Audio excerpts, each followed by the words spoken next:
गई असेंबली गई, जूते की ठोकर पे गई।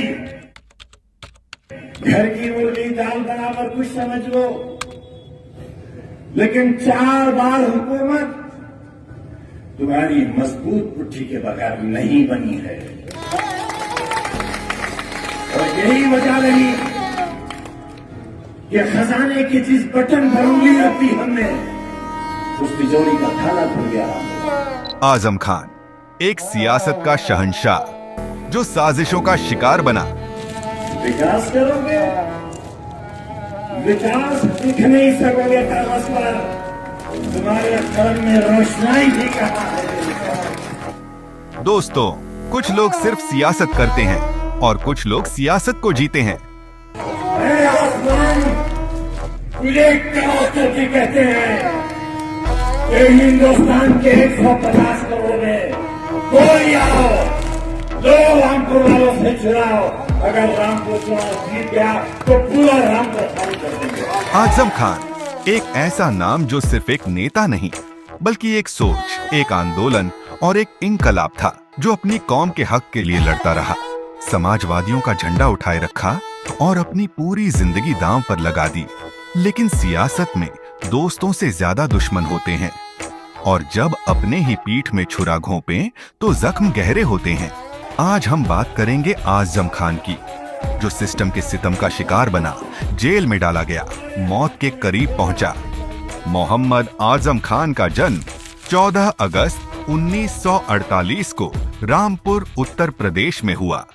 पढ़ाई लिखाई अलीगढ़ मुस्लिम यूनिवर्सिटी से हुई, जहां से उनका सियासी सफर शुरू हुआ। गरीबी देखी, जुल्म देखा और तय कर लिया कि अपने हक के लिए लड़ना है। समाजवादी विचारधारा से जुड़े और एक ऐसे नेता बने जो सिर्फ बोलता नहीं था बल्कि अपने काम से साबित करता था। आजम खान का राजनीति में प्रवेश एक नए सुबह की शुरुआत थी। 1980 में पहली बार विधायक बने और फिर पीछे मुड़कर नहीं देखा। रामपुर में उनका डंका बजता था। लोग उन्हें गरीबों का मसीहा कहते थे। एक रात के आंसुओं का हिसाब दे सकते हो आप? बराबर में फांसी घर और हम फांसी की कोठरियों में।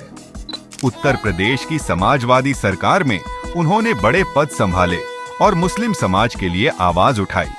कहीं नहीं ये बात अल्लाह का कि मैं नमाजियों के साथ हूँ, एक वादा है नाका,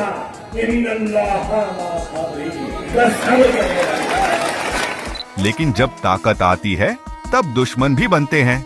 आजम खान की तरक्की एक तरफ थी और साजिशों का जाल दूसरी तरफ। उनके खिलाफ एक के बाद एक मुकदमे थोपे गए, जमीन हड़पने से लेकर भ्रष्टाचार, हेट स्पीच तक, और हर बार उन्हें सियासी साजिशों में फंसाया गया। मेरी औलाद से, मेरे बच्चों से, मेरी बीवी से क्या चाहते हो? चाहते हो कोई आया गोली चला? रामपुर जो उनकी जान था, वहीं उनका गला घोंट दिया गया, जेल भेज दिया गया, उनकी यूनिवर्सिटी तक नीलाम कर दी गई और जो आदमी कभी समाजवादियों का शेर था, उसे तन्हा कर दिया गया।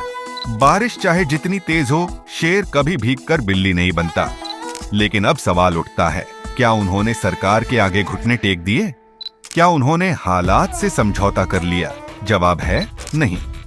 लेकिन अब वो भी जानते हैं कि उनके पीछे समाजवादी पार्टी नहीं है, जो कभी उनकी अपनी थी, आज उन्हीं से मुंह मोड़ चुकी है। राजनीति में कोई अपना नहीं होता। अब बड़ी हसीन सुबह होगी, इंशाअल्लाह उन लोगों की होगी जिनके हाथ में प्लेट नहीं होगी भीख मांगने के लिए। आजम खान इस नई हकीकत को पहचान चुके हैं। अब उनकी लड़ाई सिर्फ अपने वजूद को बचाने की नहीं, बल्कि एक नए सियासी दौर की है। सवाल यह है, क्या आजम खान अब राजनीति में वापस आएंगे? क्या एक नए सियासी बब्बर शेर की एंट्री होने वाली है, या फिर वह समय के साथ खुद को राजनीति से दूर कर लेंगे? वक्त बताएगा। लेकिन एक बात तय है, जो आदमी मौत के करीब पहुंचकर भी न डरे, वो सिर्फ एक नेता नहीं, एक मिसाल बन जाता है। आपको क्या लगता है, आजम खान का अगला कदम क्या होगा? अपने विचार हमें कमेंट में बताएं और इस वीडियो को लाइक, शेयर और इंडिया फर्स्ट रिपोर्ट्स को सब्सक्राइब करना ना भूलें। इंडिया फर्स्ट के चीफ वकार अहमद की रिपोर्ट। सब्सक्राइब करें इंडिया फर्स्ट रिपोर्ट्स। आवाज उठाओ, बदलाव लाओ।